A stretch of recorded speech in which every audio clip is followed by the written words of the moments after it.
الحمدللہ رب العالمین لا شریک لہ وبذالک امرت وانا من المسلمین والصلاة والسلام علی من ارسلہ لإماطة الشرک والبدعة من العرب والعجم وعلى آلہ واصحابہ الذین سعوا فی اشاعة التوحید والسنة مقرین بقوله تعالى فادعوا الله مخلصين له الدين أعوذ بالله من الشيطان الرجيم بسم الله الرحمن الرحيم لا تجد قوما يؤمنون بالله واليوم الآخر يوادون من حاد الله ورسوله ولو كانوا آباءهم أو أبناءهم أو إخوانهم أو عشيرتهم أولئك كتب في قلوبهم الإيمان وأيدهم بروح منه صدق الله العظيم اللهم صل على محمد وعلى آل محمد كما صليت على إبراهيم وعلى آل إبراهيم إنك حميد مجيد اللهم بارك على محمد وعلى آل محمد كما باركت على إبراهيم وعلى آل إبراهيم إنك حميد مجيد۔ میرے محترم بھائیوں اور بزرگوں، کوئی شخص جب ایمان قبول کرتا ہے تو اس کی وجہ یہ ہوتی ہے کہ اس کے دل میں اللہ کی اور اللہ کے نبی کی محبت ہوتی ہے۔ اللہ کے نبی کی محبت کے بغیر کوئی ایمان قبول نہیں کرے گا، اور اگر کوئی بچہ ایسے گھرانے میں پیدا ہو جو مسلمانوں کا گھرانہ ہے اور اسے ماں کی گود میں جو ہی پیدا ہوا اس کے ایک کان میں اذان کہی گئی اور دوسرے کان میں اقامت کہی گئی، پھر جب وہ بڑا ہوا شعور کو پہنچا تو اس کے دل میں رسول اللہ صلی اللہ علیہ وسلم کی محبت نہ ہوئی تو کسی بھی شخص کو یہ کہنے کی ضرورت نہیں کہ اس کے اندر ایمان نہیں، بلکہ کوئی کہے یا نہ کہے وہ صاحب ایمان نہیں رہا۔ صاحب ایمان ہونے کے لیے اللہ کے نبی صلی اللہ علیہ وآلہ وسلم کے ساتھ محبت ضروری ہے، لیکن محض محبت نہیں، اس لیے کہ محبت تو انسانوں کو رشتوں سے ہوتی ہے، ماں سے، باپ سے، بھائی سے، محلے داروں سے، حتیٰ کہ انسان کو جانداروں سے بھی محبت ہوتی ہے، بڑی محبت ہوتی ہے۔ بعض اوقات صرف جانداروں سے نہیں ہوتی، جمادات تک سے ہوتی ہے۔ اپنے ہاتھوں سے لگائے ہوا درخت، اپنے ہاتھوں سے لگائے ہوئے پھول، بڑی محبت ہوتی ہے۔ تو محض محبت نہیں، بلکہ ایمان والا جب ہی بنے گا جب وہ اس معیار کو پہنچے گا، اور محبت رسول کا معیار اللہ نے قرآن کو عنوان بنایا ہے۔ اللہ نے جہاں نماز ذکر کی ہے، زکوٰۃ ذکر کی ہے، حج کا ذکر کیا ہے، اخلاق کا ذکر کیا ہے، وہیں پہ اللہ ذوالجلال والاکرام نے اپنے نبی کے ساتھ محبت کتنی ہونی چاہیے، کس درجے کی ہونی چاہیے، کیسی ہونی چاہیے، اس کا معیار بھی ذکر کیا ہے۔ تو اس سے ایک بات یہ واضح ہو گئی کہ محض یہ کہہ دینا مجھے اللہ کے نبی سے محبت ہے، یہ ایمان نہیں ہے، یہ ذہن میں رکھیے۔ میرے محترم بھائیوں، وہ معیار اللہ جل شانہ عما نوالہ نے قرآن مقدس کی مختلف آیات میں مختلف انداز سے ذکر کیا ہے۔ میرے نبی کے ساتھ محبت کس درجے کی ہو تو وہ بندہ مومن بنتا ہے، کس مقام تک پہنچے محبت میں وہ صاحب ایمان کہلواتا ہے۔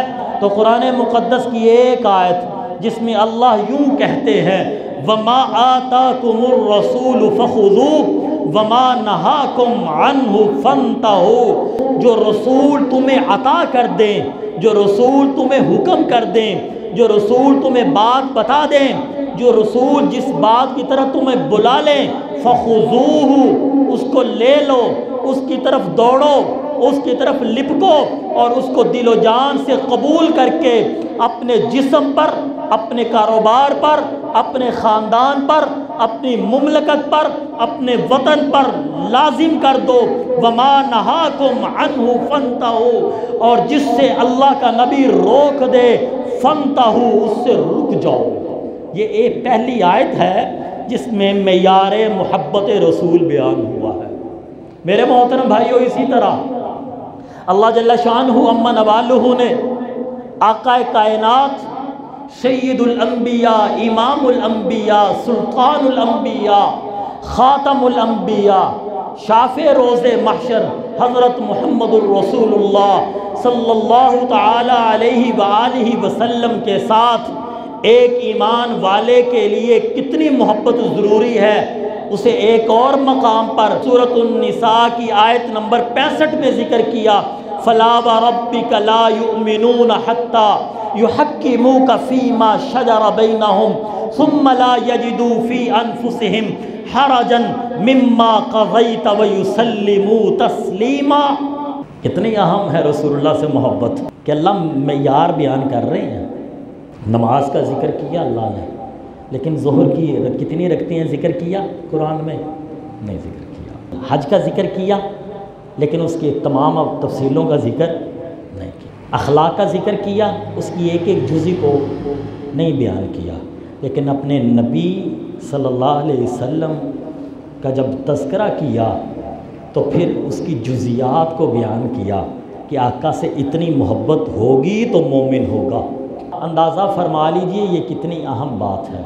فَلَا وَرَبِّكَ لَا يُؤْمِنُونَ حَتَّى يُحَكِّمُوكَ فِي مَا شَجَرَ بَيْنَهُمْ، اللہ یوں کہتے ہیں، میرے رب ہونے کی قسم، میرے پالنہار ہونے کی قسم، میرے کائنات کے اکیلے داتا ہونے کی قسم، میرے کائنات میں اکیلا قادر مطلق ہونے کی قسم، میرے کائنات کے خزانوں کا مالک ہونے کی قسم، رب المشرقین والمغربین ہونے کی قسم، للہ ملک السماوات والارض کا مالک ہونے کی قسم، عالم ہونے کی قسم، سمیع و بصیر ہونے کی قسم، قدیر و قادر ہونے کی قسم، احد و واحد ہونے کی قسم، صمد ہونے کی قسم، میرے غنی ہونے کی قسم، میں یہ کہہ رہا ہوں فَلَا وَرَبِّكَ لَا يُؤْمِنُونَ حَتَّى يُحَكِّمُوكَ، میں اپنی ربوبیت کی قسم اٹھا کر کہتا ہوں لا یؤمنون، کائنات میں کوئی مومن نہیں ہو سکتا، کوئی مرد مومن نہیں، کوئی عورت مومن نہیں، اور یہ کلیہ، یہ قانون میں نے مکہ والوں کے لیے بیان نہیں کیا، یہ قانون میں نے مدینہ والوں کے لیے نہیں بیان کیا، یہ قانون ابو بکر اور عمر کے لیے نہیں بیان ہوا، یہ قانون عثمان و علی کے لیے نہیں بیان ہوا، یہ قانون عشرہ مبشرہ کے لیے نہیں ہو رہا، یہ قانون بدر والوں کے لیے، احد والوں کے لیے، خندق والوں کے لیے، حدیبیہ والوں کے لیے، فتح مکہ والوں کے لیے نہیں ہو رہا یہ قانون بیان، یہ حجۃ الوداع کے صحابہ کے لیے قانون بیان نہیں ہو رہا، یہ قیامت تک کی تمام انسانیت کے لیے میں رب قانون بیان کرتا ہوں۔ جو اپنے آپ کو مومن کہتا ہے پھر قرآن کے سامنے کھڑا ہو جائے، قرآن مومن کہے تو وہ مومن ہے، قرآن مومن نہ کہے تو وہ مومن۔ قرآن کے پاروں میں، قرآن کی آیتوں میں، قرآن کے لفظوں میں، قرآن کے حرفوں میں اسے اپنا ایمان نظر آئے تو وہ مومن ہے۔ اگر قرآن کے پارے، قرآن کی آیتیں، قرآن کے لفظ، قرآن کے حرف اس کے ایمان کی گواہی نہ دیں تو وہ مومن نہیں ہے۔ اللہ بتلا تیرا قرآن کیا کہتا ہے، مومن کون ہے؟ تو اللہ کہتے ہیں حَتَّى يُحَكِّمُوكَ فِي مَا شَجَرَ بَيْنَهُمْ ثُمَّ لَا يَجِدُوا فِي أَنفُسِهِمْ حَرَجًا مِمَّا قَضَيْتَ